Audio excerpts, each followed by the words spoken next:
오늘은 식품위생학 비대면 수업 10주차입니다. 그래서 이번 시간에는 이제 일단은 원래 교과서에 7장의 식품 첨가물인데 또 식품 첨가물은 선택 과목으로 또 되어 있습니다. 그래서 식품 첨가물이 뭔지 간단하게 수업하도록 하겠습니다. 그리고 말미에 가제물에 대한 이야기를 다시 하겠습니다. 원래는 첫 주에 비대면 수업 첫 주에 가제물을 냈는데 식중독균하고 식품 첨가물 냈는데 교수님이 실제 식중독균을 검색을 해보니까 20건 이상이 잘 안 나옵니다. 그래서 식품 첨가물로만 대체를 하고 특히 여기에 대해서 지금 중간고사를 안 쳤기 때문에 요 리포터로 중간고사를 대체를 할 거기 때문에 여러분들 꼼꼼히 잘 검색을 해서 조사를 해서 리포터로 보내주시기 바랍니다. 상세한 리포터는 어떻게 작성하는지 수업 말미에 다시 말씀드리겠습니다. 오늘 식품 첨가물입니다. 식품 첨가물은 우리가 쉽게 말하면 소금, 설탕 이런 거 우리가 전통적으로 사용하는 식품 첨가물입니다. 그러니까 그런 것도 우리가 식품 첨가물이라고 보면 됩니다. 다음은 또 포괄적으로 보면 우리가 각 신맛을 내게 하는 식초 이런 것도 일종의 식품 첨가물이라고 보시면 됩니다. 그래서 식품 첨가물은 고대로부터 맛과 기능 및 저장성을 향상시키기 위해서 사용을 했다. 대표적인 예로 소금, 설탕 이런 것들이 우리 식품 첨가물이라고 보면 됩니다. 그 다음 이제 두유의 간수 사용으로 두부 제조, 훈연으로 고기 제품 저장성 향상. 이게 훈연은 소위 말해서 저장성 향상도 시키지만은 어떤 향 물질 이런 것도 첨가가 되죠. 그래서 식품 첨가물은 장점하고 단점이 동시에 가지고 있는데 장점은 향미성 개선이나 저장성 향상. 그래서 이제 최종 상품성을 증진시킨다는 거. 단점은 유해성과 속이. 꼭 식품 첨가물을 써도 되지만은 너무 또 과다하게 사용을 한다든지 허용량 범위 넘게 또는 사용하지 말아야 될 식품 첨가물을 사용해서 속인다든지 이런 문제점이 있습니다. 그래서 정의를 보면 식품 첨가물의 과학적 정의는 식품 첨가물이란 식품으로 분류되지 않으나 식품의 제조, 조리 중에 또는 최종 제품에 의도적으로 소량 첨가하여 식품에 바람직한 기능과 효과를 내는 물질을 우리가 식품 첨가물이라고 합니다. 그럼 식품위생법의 정의를 보면 식품 첨가물이라 하면 식품을 제조, 가공 또는 보존함에 있어서 식품에 첨가, 혼합, 침류, 기타의 방법으로 사용되는 물질. 여기에는 기구, 용기, 포장, 살균, 소속의 목적 등에 사용되는 간접적으로 식품에 이행될 수 있는 물질을 모두 포함한다고 되어 있습니다. 그래서 어떤 식품의 저장성, 안전성, 상품의 가치 증진성 이런 데 사용되는 모든 물질을 또는 꼭 식품이 아니더라도 그 기구나 포장에 사용하는 그런 모든 물질을 식품위생법에서는 식품 첨가물이라고 지금 정의를 하고 있습니다. 다음 식품 첨가물의 사용 필요성은 뭐냐? 식품 첨가물의 사용 목적이 뚜렷해야 된다. 다음 제조 과정 중에 피치 못할 경우 필요성이 있어야 된다. 그다음에 확실한 안전성이 확보되어야 된다. 이런 겁니다. 그리고 색, 향, 맛을 통한 기호소 증진으로 상품성 제고를 해야 된다. 그다음 저장기간 연장, 항산화나 항미생물 또는 제조 원가의 절감, 저장기간 연장, 가공방법 개선, 그다음 이제 새로운 제품 생산, 색, 향, 맛 등을 개발하거나 또는 이제 우리가 영양소 보관, 식이섬유나 비타민, 미질 같은 경우, 그다음 가공 공정의 개선, 점도배나 소포제 이용량, 탈피 등의 목적으로 우리가 식품 첨가물을 사용하기도 하고 이런 필요성이 있습니다. 그러면 이제 식품 첨가물의 구비 조건이 있습니다. 구비 조건이 제일 중요한 거는 그거죠. 묻고 죽으면 안 되겠죠. 묻고 죽으면 안 되는 안전성이 이제 중요합니다. 그죠? 그 외에 즉 그래서 첨가되는 수준에서 인체에 해가 없어야 됩니다. 안전성이 담보가 돼야 됩니다. 그 다음 첨가량을 최소화해야 됩니다. 그 다음 첨가물을 사용하는 목적을 충분히 달성해야 됩니다. 이렇게 색을 내기 위해서 첨가를 했는데 색이 안 난다. 그러면 첨가할 필요가 없는 거죠. 그죠? 그래서 이런 식품 첨가물의 사용 목적을 충분히 달성해야 된다. 그 다음에 식품 특성이나 가공 개선 그리고 상품성 제고에 꼭 필요해야 된다. 그 다음 식품 구성 성분에 어떠한 부정적인 영향을 주지 않아요. 그러니까 식품 첨가물은 첨가물이지 이 식품 첨가물이 돼갖고 탄수화물이 변한다든지 우리가 주요 말하는 단백질이 변한다든지 지방이 변하면 안 되는 겁니다. 그 주요 구성 성분의 성분 변화가 없어야 된다는 겁니다. 어떤 화학적인 결합이든 물리적인 처리에 의해서 첨가되는 첨가물의 양을 정량적으로 확인할 수 있어야 됩니다. 그 다음에 어떤 행태로든 소비자에게 긍정적인 영향을 줘야 된다. 그러니까 맛이면 맛, 향이면 향 이런 것들이 향을 처리하는데 더 나빠져서 이거는 첨가할 필요가 없는 거죠. 그죠? 그래서 어떤 행태로든 맛이 개선되든 향이 개선되든 저장성이 오래되든 하여튼 소비자들에게 최종 프로덕트가 긍정적인 측면으로 영향을 미칠 때만 식품 첨가물을 사용을 해야 된다는 겁니다. 되도록이면 우리 식품 첨가물을 사용하지 않는 게 좋다고 소비자들은 인식을 합니다. 인식을. 근데 필요에 따라 식품 첨가물을 사용할 수도 있는 거기 때문에 근데 이런 7가지 어떤 목적을 고려해서 또는 기능을 고려해서 이런 구비 조건을 갖춰서 식품 첨가물을 사용을 해야 되는 겁니다. 그럼 식품 첨가물 분류를 보면 용도에 따른 분류를 해가지고 최종 제품에 단존하는 경우 감미료, 착향료, 영양 강화제가 있고 가공용용 사용되는 첨가물이 있습니다. 탈피를 한다든지 표백을 한다든지 또는 세척을 한다든지 소독을 한다든지 그래서 염산, 수산화나트륨, 이행제, 소포제 그 다음 세균 살축에 사용되는 첨가물 염소, 이산화염소, 오존동이 있습니다.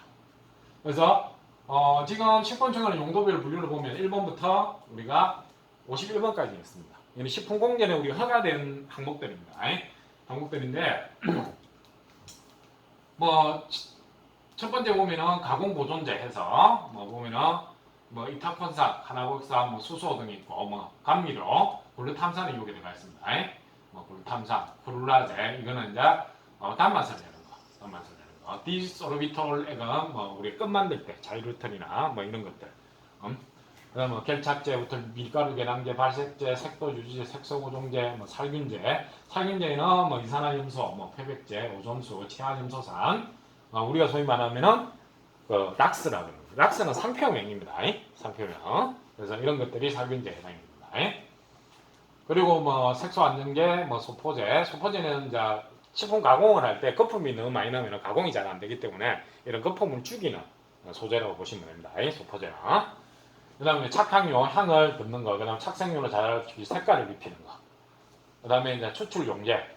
식품에서 사용하는 추출용제는 이소프로폴은 알코올, 그러니까 알코올하고 아세톤, 그 다음에 알코올, 핵산유로 되어 있습니다. 핵산이나 메틸 알코올 같은 경우는 특히 핵산은 식용유를, 유지작물을 식용유를 뺄 때 사용만 허가가 되어 있습니다. 다른 쪽엔 사용이 안 되어 있습니다.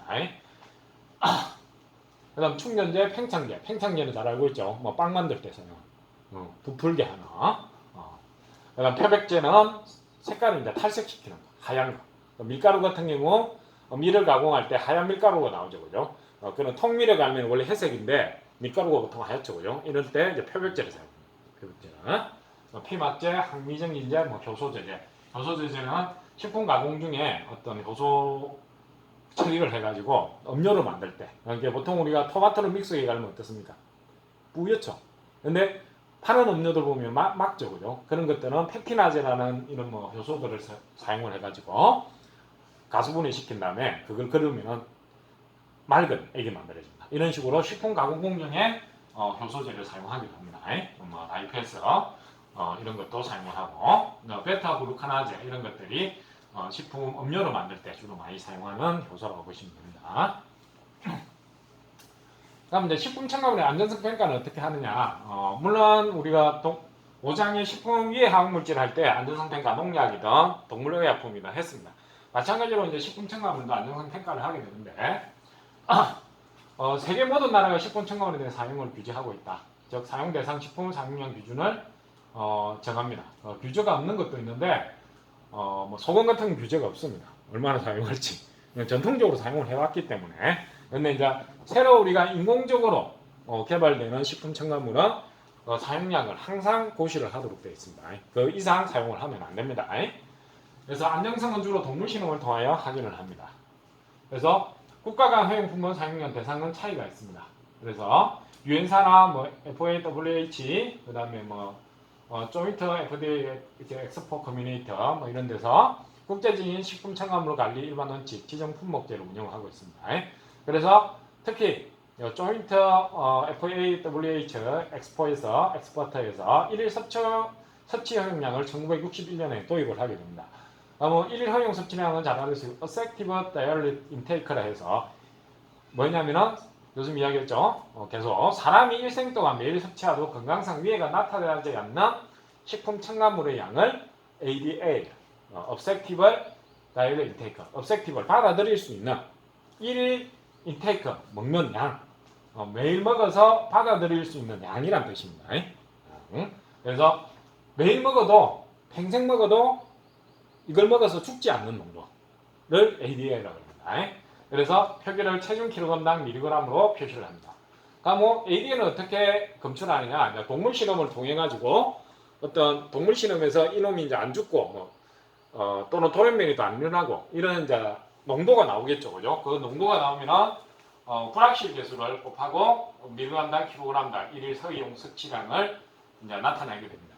그래서 No Observed Effect 레벨을 해서 무독성량, 이게 동물 실험을 통해서 이놈이 아무 독성이 없는 거, 유전 독성도 없고 일반 독성도 없고 만성 독성도 없는 번식 독성도 없는 이 양을 정하게 됩니다. 이 양을 정하겠다고 해서 동물의 양을 바로 사람에 적용시키진 않습니다. 바로 뒷장에 나오는데 일단 동물 실험에서 예를 들어서 1000mg이 나왔습니다.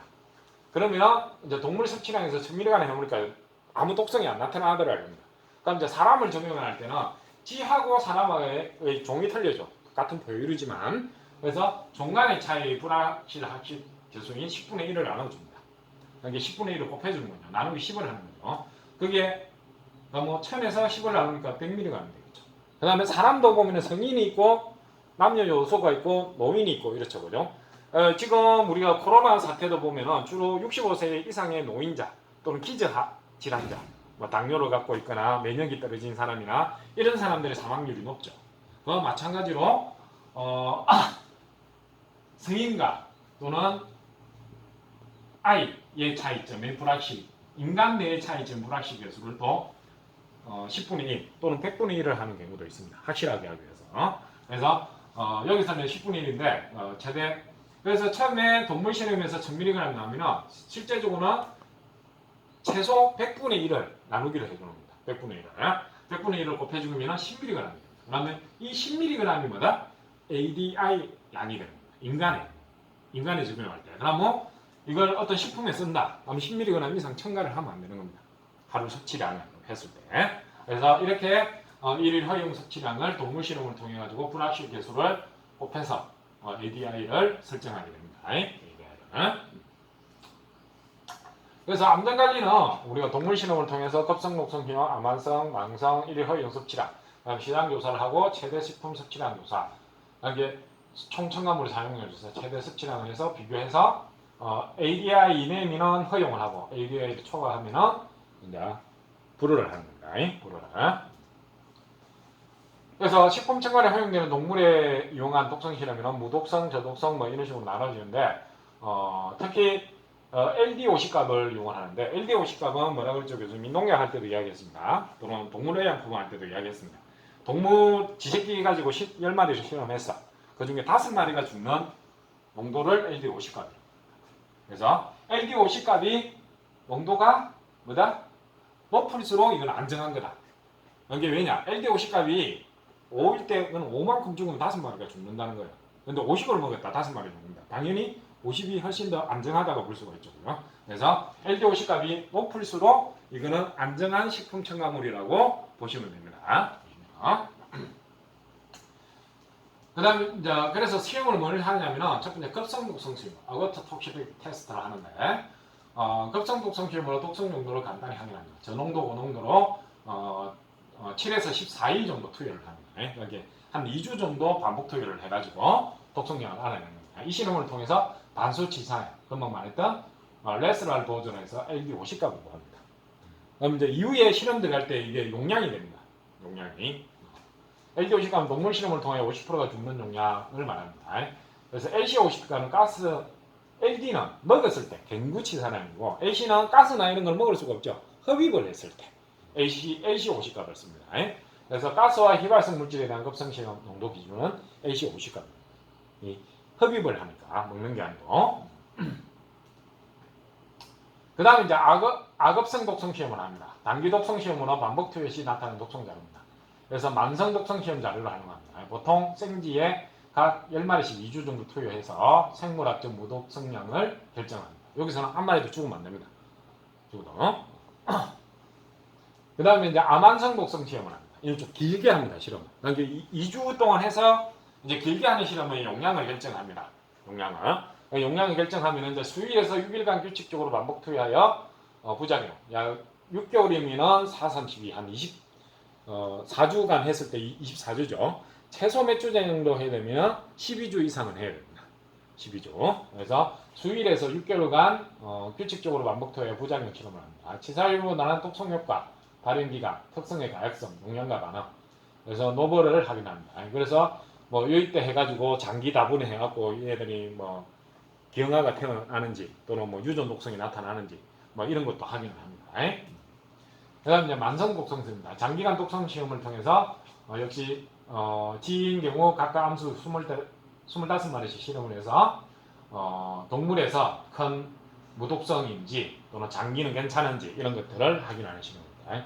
그 다음 이제 특수 독성 실험에서 대사작용, 독성 반응 속도, 생식, 기형, 유전 독성, 반암성 시험 등을 해서 이런 독성 시험을 모두 다 통과를 해야 됩니다. 이게 이제 우리가 무독성약을 섭취를 했을 때 지새끼에서 이런 용량 현상들이 나타나지 않아야 된다는 겁니다. 뭐 기형도 나타나지 않아야 되고 유전 독성을 발현하지도 않아야 되고 발암성도 나타나지 않아야 돼요.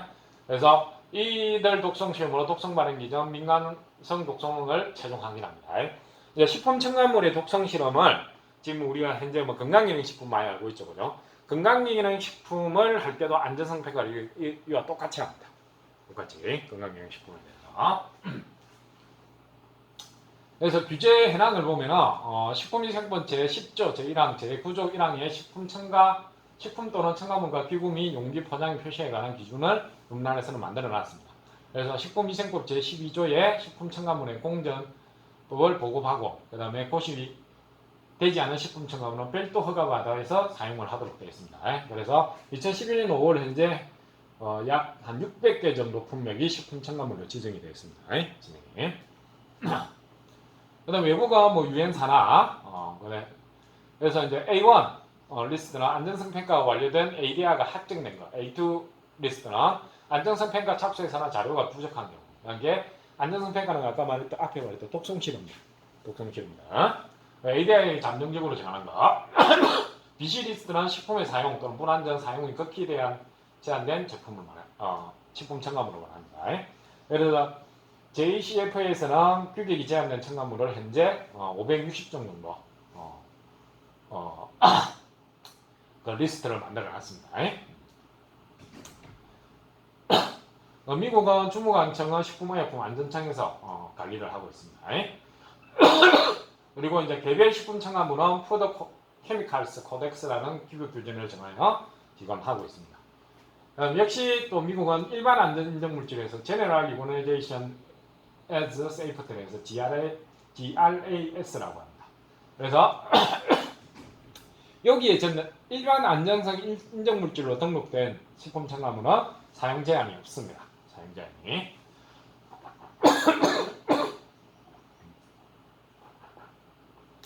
그래서 GRAS 물질로 안전성이 재검토해서 310품 품목을 목록해놨습니다. 그다음에 데일리 조항, FA 프로젝트 이런 것들 한번 읽어보십시오. 유럽 같은 경우 오피스칼 저널 오브 유로피안 커뮤니티스에서 착색류 감미료의 식품 첨가물로 구분하고 이시번호 사용 기준을 수락해서 EU 커뮤니티 레귤레이션 오브 푸드 어댑테이트에서 이게 첨가물이라고 되어 있습니다. 예, 그 가이드라인을 만들어 놨습니다. 일본은 후생성인데 우리나라로 치면 보건복지부하고 식품의약품 안전처하고 같이 합해진 기관이라고 보면 됩니다. 그래서 후생성에서 지금 코로나가 관여하는 기관도 여기입니다. 지금 방역 관련하는 일본에서는 후생성 간장 식품위생법에 근거해서 식품 첨가물 공정 해설서가 있습니다. 여기에 따라 관리를 하고 있습니다. 용도별 이제 식품 첨가물은 강론을 하는 데서 알아보면 우리나라에서 사용할 수 있는 모든 첨가물은 식품 첨가물 공전에 등재를 해야 됩니다. 이게 식품 공전에 있는 것만 사용을 할 수가 있습니다. 없는 걸 사용하면 이건 뭐다? 물론 소금이나 설탕 이런 거는 등재되어 있지 않습니다.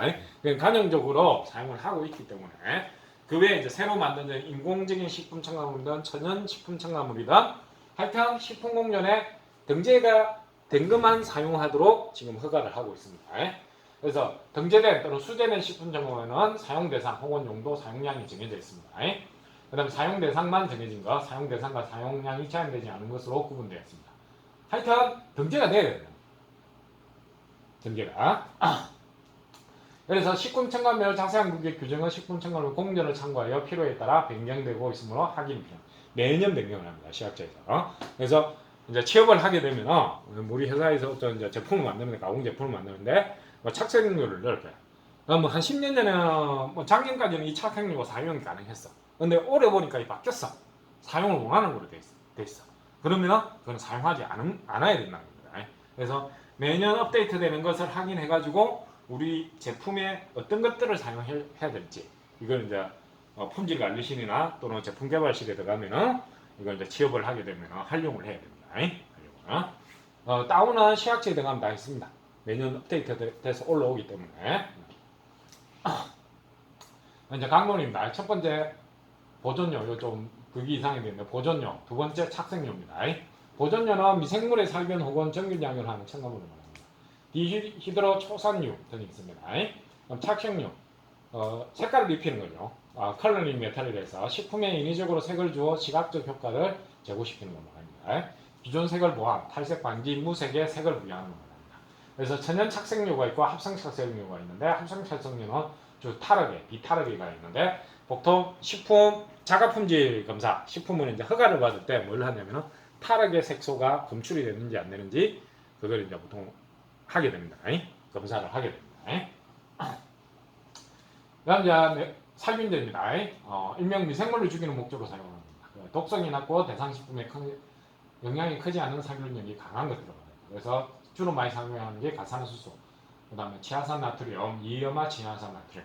그래서 우리가 농산물에 하는 거 씻을 때 가장 많이 사용하는 살균제로 락스를 많이 사용합니다. 락스를. 그래서 락스가 안 좋은 게 아니고 살균제로 사용될 수 있는 등재되어 있는 살균제입니다. 등재되어 있는. 그다음 이제 산화방지제, 안티옥시단트라서 하는데 주로 유지식물의 어떤 산패에 의해서 일어나는 것을 막기 위해서 사용을 합니다. 여기는 비타민 C 또는 비타민 E, 기타 천연물. 이걸 이제 천연 항산화제라고 그러죠. 그다음 합성은 BHT, BHA 등이 많이 사용이 되고 있습니다. 발색제, 컬러 플렉시티블에서 색택이 있는 착색제와 다르게 자체는 색이 없습니다. 그래서 식품의 특성과 성분과 결합하여 색의 안정성과 발색 혹은 채취입니다. 그러니까 식품에 철이 있으면 그 철 성분하고 반응을 해가지고 뭐 녹색을 나타낸다든지 또는 금속 강택을 나타낸다든지 이런 것들을 말하는 겁니다. 이게 발색제입니다. 착색료는 색깔을 원래 색깔, 노란 색깔이다. 항색 적소 이호 색이다. 그러면은 항색을 그냥 입히는 겁니다. 근데 이거는 그 발색제는 색깔은 없습니다. 근데 식품 내의 성분하고 반응을 해서 색깔을 나타나게 하는 걸 우리가 발색제라고 합니다. 그래서 착색료하고 발색제하고 구별할 줄 알아야 됩니다. 여기는 아질산염 또는 항산제 1철, 질산칼륨 등이 있습니다. 표백제, 이거는 반대로 이제 색깔을 빼는 거죠, 그죠? 표백제는. 그래서 브랜칭 에이전트라고 그러는데 식품을 갖는 특성을 탈색, 무색화하는 데 사용합니다. 표백기장은 산화작용을 하거나 환원작용을 통해서 하는데 가산화수소, 특히 가산화수소 같은 거 뭡니까? 머리 탈색시킬 때 미장원금을 사용하기도 합니다. 우리 머리 탈색할 때 가산화수소, 치아산나트륨, 환원작용은 메타 이산화나트륨, 앙산나트륨 이런 것들이 있습니다. 그 다음 이제 밀가루 계량제 해서 밀 제분 직후에는 카르보네이트 색소가 있으므로 밀가루의 품질 개선을 위해서 밀가루 계량제를 사용합니다. 그 중에 가산화 변조율이는 표백제죠. 일종의 표백제죠. 그 다음에 가항산화암유는 글루텐 성질. 좀 더 글루텐 단백질이 찰기가 되고 반죽을 할 때 그런 이제 글루텐 성질을 개선시키는 걸 우리가 밀가루 계량제입니다. 그래서 여기에 이제 표백작용하고 다 밀가루 계량제로 되어 있는데 일종의 가산화 벤제로 오일은 일종의 하얗게 만드는 뭐라고 보시면 됩니다. 표백제라고 보시면 됩니다. 표백제로. 유화제, 에멀션입니다. 물과 기름이 섞이게 하는 겁니다. 이쪽에. 이게 버터를 만들거나 뭐 이런 거 만들 때 물과 기름이 섞이도록 하는 거. 그래서 물과 기름을 혼합시키는 기능을 갖는 물질을 말합니다. 유화제 혹은 계면 활성제로 친수성기가 친유성기를 한 분자에 같이 갖고 있습니다. 물하고 결합할 수 있는 사이드 체인이 있고, 그 다음에 기름하고 결합할 수 있는 사이드 체인을 갖고 있습니다. 그러면 이제 물, 기름 이래갖고 요놈이 이제 섞이게 만드는 겁니다. 그걸 우리가 보통 대표적인 제품이 버터, 마가린 이런 제품이 유화제를 써서 물과 기름을 섞어 놓은 제품이라고 보시면 됩니다. 물과 기름을. 그래서 친수성, 친유성 기능에 따라 뭐 이렇게 하이드로포빅, 리포포빅 밸런스에서 구별이 됩니다. 그래서 천연 유화제 또는 합성 유화제 등이 있습니다. 이제 겔 행성제는 말 그대로 겔을 행성하는 거, 젤리 제품들 이런 것들. 그래서 걸쭉한 성미가 점성이 필요한 음료, 뭐 스포츠 젤 등에 사용합니다. 그래서 분산 안정제, 결착 보수제, 표복제로도 사용이 되게 됩니다. 카제인, 알긴산 나트륨, 뭐 젤라틴, 뭐 이런 것들이 있습니다. 다음 소포제. 소포제는 앞에도 말했지만 식품 가공 중에 뭐 사포닌이 많은 물질이든 또는 효모가 발효하거든 이러면 거품이 많이 납니다. 그래서 식품 가공 중에 이 거품이 많으면 가공적성이 떨어지기 때문에 이런 기름들을 상쇄시키기 위해서 거품을, 그래서 식품 가공 특히 액체 농축 시 거품 발생을 방지하기 위해 사용하는 것입니다. 그래서 인삼 추출액을 제조할 때 인삼은 사포닌이 많습니다. 우리가 농축화를 하다 보면 이 거품이 많이 나죠. 그런 거품을 죽이기 위해서 소포제를 사용합니다. 그래서 규소 수지 또는 에틸 셀룰로즈 이런 것들을 사용하게 됩니다. 착향료, 말 그대로 착색료는 색을 입히는 거, 착향료는 향을 입히는 겁니다. 향을 입히는 거. 그래서 식품의 냄새를 좋게 하기 위해 사용하는 첨가물을 말합니다. 천연 합성 조합 착향료로 구분이 됩니다. 그래서 천연은 식물성, 동물성, 미생물 기운으로 구분될 수 있습니다. 그럼 영양 강화제, 다이렉트 서포먼트 누트리언스를 해서 뭐 비타민이든 무기질이든 필수 아미노산이든 뭐 이런 것들을 강화시킨 식품들을 말합니다. 식품의 영양 성분을 강화시키기 위해 사용되는 첨가물, 비타민, 아미노산류, 뭐 유리질, 손실 영양소의 보강, 혈핍 영양소라고 말합니다. 그래서 가장 큰 시장이 솔직히 영양 강화제 중에 가장 큰 시장이 비타민 시장입니다. 비타민 시장. 그 다음에 이제 껌에 사용하는 물질, 껌 기초제로 천연 치클, 초산 비닐수지, 에스테라 껌, 폴립, 부텍, 이게 우리 껌 씹잖아요, 그죠? 그 소재. 그래서 껌에는 기초제 외에 착향료, 감미료, 유기산, 착색료도이 들어갑니다. 피막제, 코팅 에이전트를 해서 어떤 과일이나 채소 또는 뭐 용기에 피막을 씹는 걸 코팅제라고 보시면 됩니다. 그래서 과실이나 채소를 표면에 피막을 만들어 호흡을 억제작용을 하는 거. 호흡 억제를 저장기간 연장, 무게 변화 억제. 수분이 코팅을 하고 나면 수분이 정발이 안 되기 때문에 무게 변화가 줄어드는 겁니다. 여기에는 뭐 초산수지나 몰포린 지방산염을 주로 사용을 합니다. 그다음 조미료는 말 그대로 어떤 맛을 개선시키기 위해서 사용하는 거. 대표적인 게 우리가 소금, 설탕, 식초 이런 것들이 조미료입니다. 조미료. 그 다음에 뭐 발효시키는 거면 된장, 간장, 특히 간장 같은 경우는 짠맛을 내는 조미료라고 보시면 돼요. 그래서 주로 맛을 새롭게 부여, 개성, 계량 시 사용한다. 식욕정지, 먹는 즐거움, 합성 천연조미료는 감미료, 산미료, 감칠맛. 우리가 L글루타민의 일명 제품으로 파는 거 있죠? 미원, MSG, 라면 스프에 많이 들어가 있는 모노소듐 글루타미트 해가지고 MSG라고 되어 있습니다.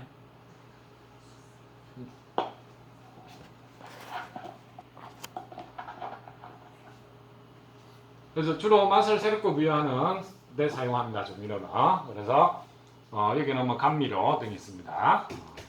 그다음 이제 팽창제는 역시 우리 빵이나 이런데 가스를 발생시켜서 부풀게 하는 거. 그래서 빵, 비스켓, 과자 등의 가열 처리를 통해서 부풀게 하는 작용을 첨가제라고 합니다. 탄소, 수소, 나트륨, 탄산수소, 압력량 뭐 이런 것들을 말합니다. 여기는 구연산, 메타연산, 나트륨 등을 사용합니다. 그다음 용제는 우리가 추출 용매를 말합니다. 직접 첨가나 녹지 않은 사용이 불편한 물질에 녹이는 데 사용하는 걸 용제라고 합니다. 그래서 글리세린, 뭐 프로필린, 글리콜 이런 것들을 말합니다. 추출 용제는 추출할 때 어떤 성분을 추출할 때 사용하는 거, 특정을 위해서 필요한 성분을 추출하는 목적으로 사용하는 거로, 뭐 식품에서는 주로 많이 사용하는 게 이소프로파놀 알코올이라 해서 일명 에탄올입니다. 에탄올을 많이 사용하고, 그다음에 아세톤, 에틸알코올, 핵산 등을 사용하기도 합니다. 핵산은 아까 말했던 유지작물의 기능을 빼기 위해서 주로 많이 사용을 합니다. 살균소독제는 기구 용기 등 살균에 사용되는 첨가물을 말합니다. 그래서 치아산 나트륨이 주로 많이 사용합니다. 일명 락스입니다. 락스. 그다음에 효소제제는 농축산물 원료로 해서 분해 또는 구조 변경에 사용하는 생충 분해를 말합니다. 뭐 가스 분해 효소 또는 특정 성분 개량 효소. 그러니까 탄수화물 분해 효소는 알파 아밀레이즈, 글루코 아밀레이즈, 셀룰레이즈, 지방 분해 효소, 라이페이즈 등을 사용하기도 합니다. 기타 첨가물로 결착제, 고열 발기제, 강택제, 그 외 특정 용도로 사용하는 식품 첨가물들이 있습니다. 그래서 첨가물은 여기까지 하고 이제 가제는 서두에도 교수님 수업 서두에도 말했지만 식중독균은 검색을 해보니까 그렇게 많이 건수가 안 나옵니다. 그래서 가제는 단 하나로 하겠습니다. 요거 가공식품 이게 가제가 됐던 뭐가 됐던 요 가공식품에 대해서 영양소와 식품 첨가물을 20개 이상 제품에 대해서 조사를 합니다. 조사를 해서 조사를 한 다음에 거기에 보통 가자를 사면 뒤쪽 면에 보면 영양성분 표기가 되어 있습니다. 탄수화물 얼마, 열량 얼마, 뭐 이런 식으로 지방 얼마 그것도 하고 그다음 위쪽에 보면은 사용한 원료라 해가지고 쭉 나열되어 있습니다. 뭐 포테이토 칩이면은 예를 들어서 포테이토 칩이다. 뭐 감자가 주제거든요. 감자 외에 뭐 이걸 튀길 때 사용하거나 또는 보존하기 위해서 뭐 사용한 것 또는 색깔을 입히기 위해서 사용했던 이런 첨가물까지 다 표기가 되어 있습니다. 그래서 그런 것들을 조사해서 20개 제품에 대해서 슬라이드 하나에 한 제품씩 영양소는 뭐 돼 있고 이게 칼로리는 얼마, 탄수화물은 얼마, 몇 프로 이런 식으로 표기하고 식품 첨가물은 뭐가 들어가 있고 그래서 이 제품은 주로 어떤 첨가물이 들어가 있더라 이걸 고찰을 해서 한 제품에 한 슬라이드가 원칙인데 좀 길면은 한 제품에 2슬라이드를 해도 됩니다. 그래서 PPT에 이렇게 만들어서 6월